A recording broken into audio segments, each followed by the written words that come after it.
मोटे चावल की खिचड़ी।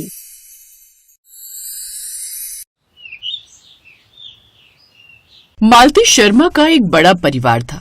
उनके परिवार में उनका पति श्यामलाल और उनके 3 बेटे मोहित, प्रियांशु और नितिन, और उनके अलावा उनकी 2 बहुएं, बड़ी बहू शिवानी और मंझली बहू मानवी थी। उनका सबसे छोटा बेटा नितिन अभी कवारा था। शर्मा परिवार की कमान पहले घर की औरतों के हाथ में थी। घर का राशन पानी लाना वही सब देखती थी, लेकिन फिर भी घर के मर्द उनमें कुछ न कुछ कमियां निकाल ही लेते थे। ओहो, ये क्या फिर से दाल बना दी? इसका तो कोई स्वाद ही नहीं आता। अरे तुम सबको अभी तक राशन लाना नहीं आता क्या?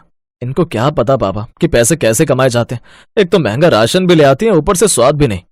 बिल्कुल सही कहा, ना तो ये बचत ठीक से करती है और ना ही राशन लाती है। आप भी ना बस हर वक्त नुक्से निकालते रहते हैं। अगर इतना ही आपको लगता है ना तो आप जाकर खुद ही राशन ले आया करो। हाँ, तो इसमें कौन सी बड़ी बात है, हम घर के मर्द ही ले आया करेंगे। फिर कुछ दिन बाद वो सभी मर्द घर का राशन लेने जाते हैं। लो भाई, ये सामान बांध दो। ठीक है, अभी बंधवा देता हूँ।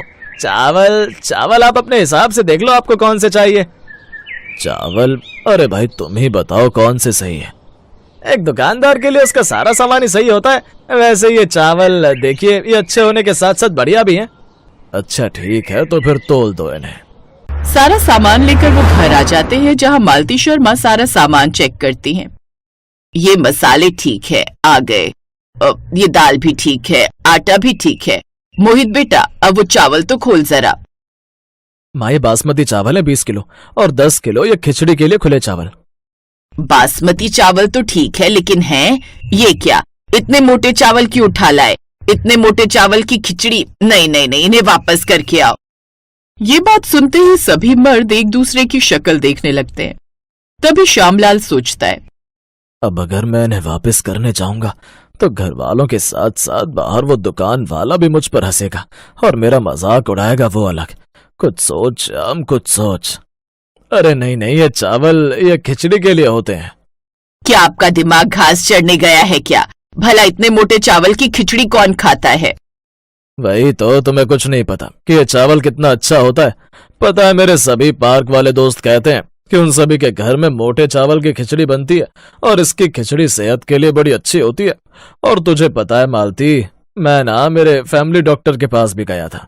उन्होंने मुझसे कहा कि मेरी रिपोर्ट बड़ी बेकार आई है। मेरा कोलेस्ट्रॉल, शुगर, बीपी सब बढ़ा हुआ है।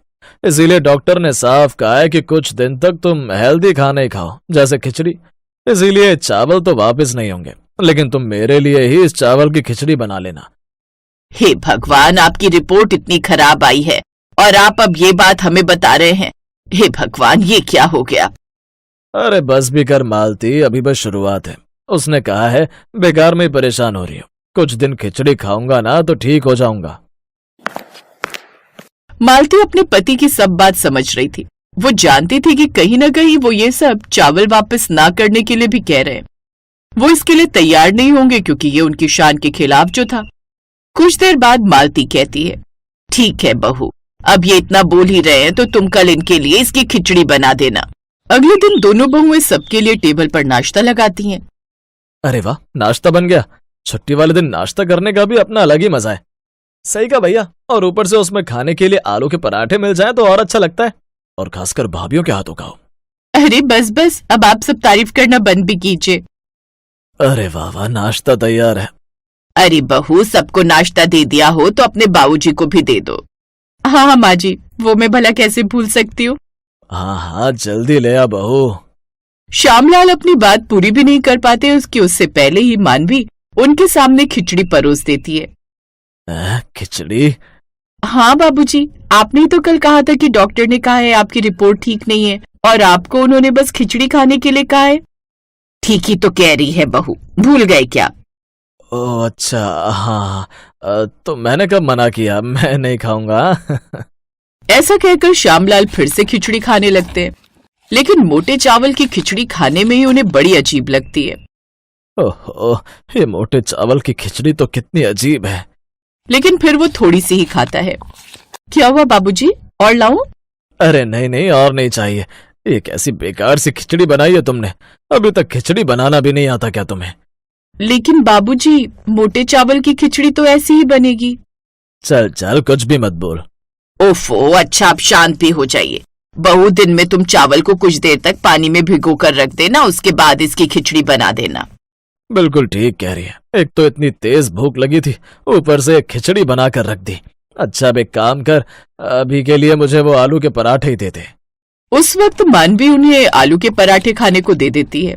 फिर दिन के समय, अब इन चावलों को मैंने पूरे 2 घंटे भिगोया है भाभी, लेकिन अब भी अगर ये खिचड़ी ठीक से नहीं बनी तो बाबूजी फिर से हमारे खाने में ही कमियां निकालेंगे। अरे नहीं नहीं, तू फिक्र मत कर, ला मैं बना देती हूँ। इस बार बड़ी बहू खिचड़ी बनाकर तैयार कर देती है। फिर दिन के समय, बाबूजी ये लीजिए, अब हमने इसे पूरी तरह पानी में 2 घंटे तक भिगोया है, तभी जाकर इसकी खिचड़ी बनाई है। अब आपको ये बिल्कुल भी बुरी नहीं लगेगी। इसके बाद ना चाहते हुए भी श्यामलाल को वो खिचड़ी बिना किसी शिकायत के खानी पड़ती है।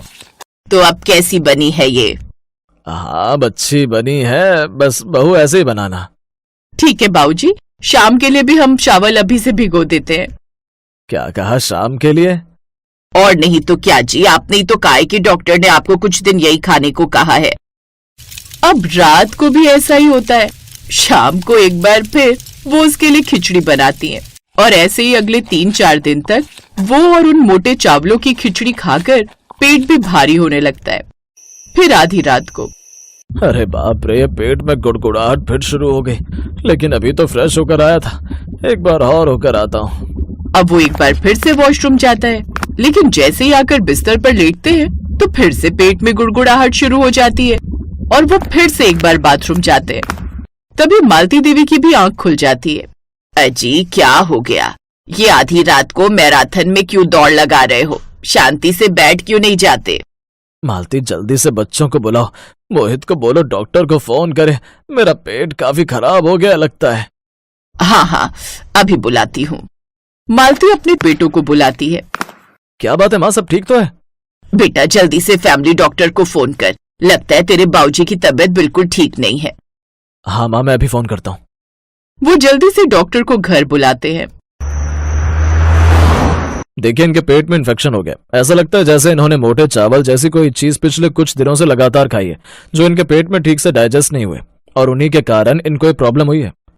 लेकिन डॉक्टर, आपने ही तो इनसे खिचड़ी खाने को कहा है, क्योंकि इन्हें बीपी, कोलेस्ट्रॉल और वो क्या शुगर जैसी बीमारी हो गई है।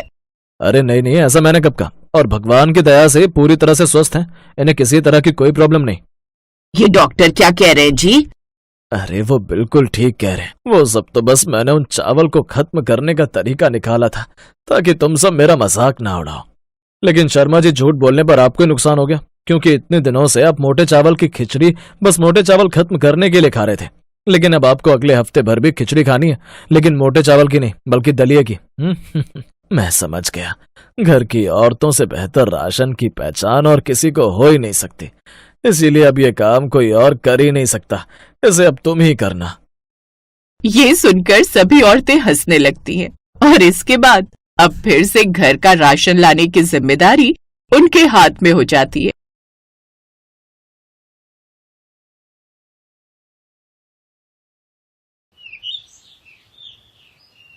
काशीपुर में संध्या अपनी सौतेली माँ उमा, सौतेली बहन स्वाति के साथ रहती थी। उसकी सगी माँ उसके पैदा होते ही मर गई थी। ऐसे ही एक रोज, अरे ओ महारानी, अभी तक पलंग पर पड़ी है, बाहर देख धूप निकल आई है, अब उठ और घर की साफ सफाई कर दे, फिर गर्मा गर्म चाय बना कर ले आ मेरे लिए, और सुन उसके बाद नाश्ते में खिचड़ी बना दे सबके लिए। माँ स्वाति भी तो सो रही है, कभी उसको भी बोल दिया करो काम के लिए। मुझसे जुबान चलाएगी?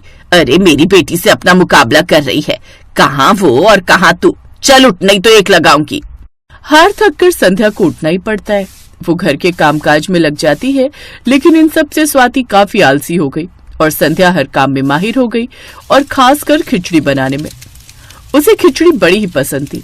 समय बीता और एक बड़े घर से रिश्ता आया तो माँ ने झट से अपनी बेटी स्वाति की शादी उस अमीर घर के लड़के रौनक से बड़ी धूमधाम से कर दी।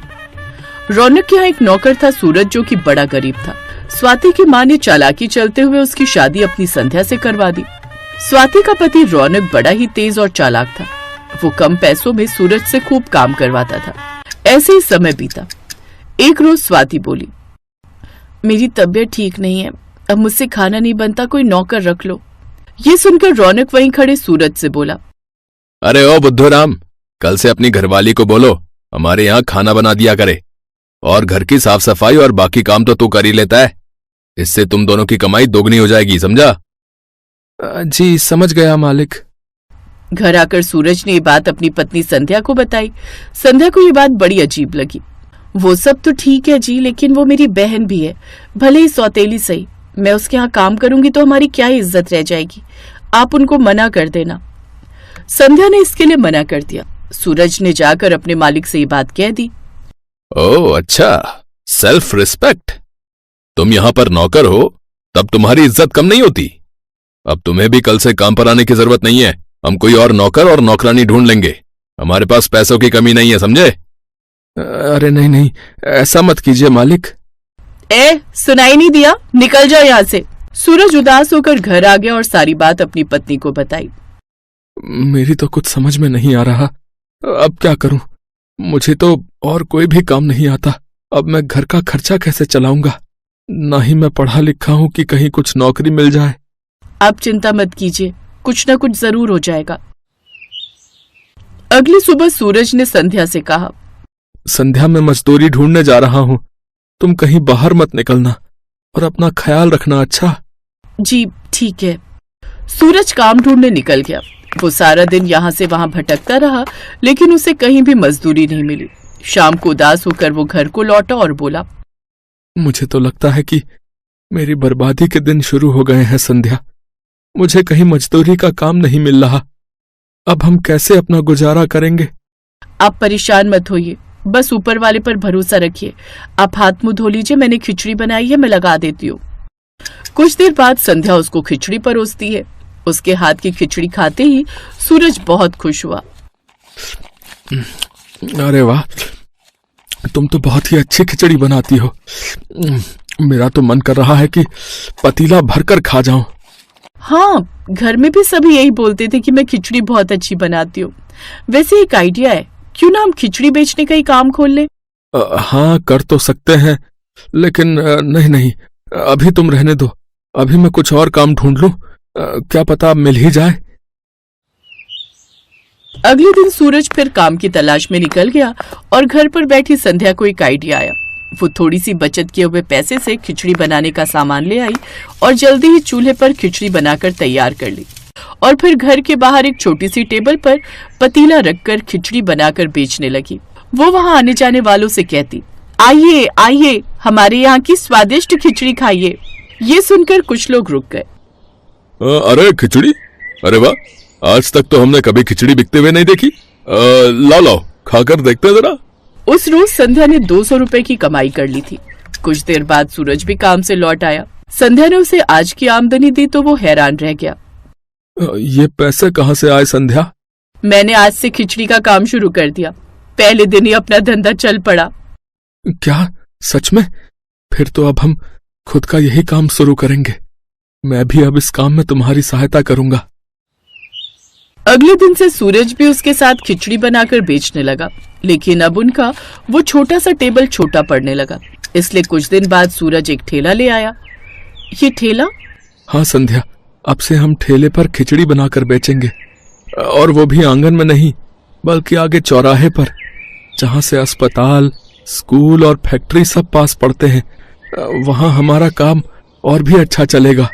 संध्या के हाथ में कमाल का जादू था। उसके हाथ की खिचड़ी का जादू तो धीरे धीरे लोगों पर चलने ही लगा था। अब दोनों पति पत्नी ने ठेला अस्पताल के बाहर लगा लिया। तभी वहाँ से रौनक गुजरा, जो अस्पताल से किसी से मिलकर आ रहा था। ठेले की खिचड़ी की महक उसे अपने पास आने से रोक नहीं पाई। अरे वाह, कितनी अच्छी महक है। एक प्लेट मेरे लिए भी लगाना तो। वो क्या ना, अभी तक कोई खाना बनाने वाली मिली नहीं, और तुम्हारी बहन वो तो बहुत ही आलसी है, खाना बनाना तो उसको आता ही नहीं, इसलिए कई दिनों से बाहर का खाना ही खा रहा हूं। लेकिन अब इतना बाहर का मसालेदार खाना खाकर भी पेट खराब रहने लगा है, इसलिए आज ये हल्की खिचड़ी ही पैक करवा कर ले जाता हूं। रौनक खिचड़ी लेकर घर गया, जिसे खाते ही स्वाति ने कहा, ये खिचड़ी तो बड़ी टेस्टी है, ऐसी संध्या बनाती थी। अरे मैडम, ये उसी की बनाई हुई खिचड़ी है, उसने खुद का खिचड़ी का ठेला खोल लिया है, अब वो खिचड़ी ही इतनी स्वादिष्ट बनाती है तो खाना कितना अच्छा बनाती होगी। और एक तुम हो जिसे खाना भी बनाना नहीं आता। मेरी तो जिंदगी नाश हो गई जो तुम्हें कुछ भी नहीं आता है। ये सुनकर स्वाति गुस्से से लाल पीली हो गई और संध्या से जलने लगी। उस 2 कौड़ी की संध्या की इतनी मजाल कि उसके कारण मेरा पति मुझे 10 बातें सुनाए। अब देखो मैं कैसे उसे मजा चखाती हूँ। स्वाति ने वो खिचड़ी सारी रात बाहर ही रख दी, जिससे वो खराब हो गई। और अगले दिन वो खिचड़ी ले जाकर संध्या के ठेले पर पहुंची, जहां ग्राहकों की भीड़ थी।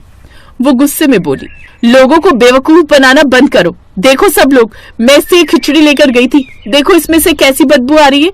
खराब दे दी इसने, देखो तो कैसी बदबू आ रही है। हाँ, बदबू तो आ रही है। वो सब ग्राहक उसको भला बुरा कहने लगे। ये देख स्वाति बहुत खुश हुई, लेकिन तभी वहां रौनक आ गया। उसे अपनी पत्नी पर बहुत गुस्सा आ रहा था। बेवकूफ, ये खिचड़ी तो कल के लिए आई है जो मैं लेकर गया था। तो अपनी ही बहन से जलन के मारे इतनी चिढ़ने लगी कि तूने उसके काम को बर्बाद करने की सोची। तुम्हें शर्म आनी चाहिए। ये बेचारी इतनी मेहनत से सब काम कर रही है। अरे तो ये दोनों बहनों की बात है। ओहो अच्छा, यानी बाकी सब ठीक है।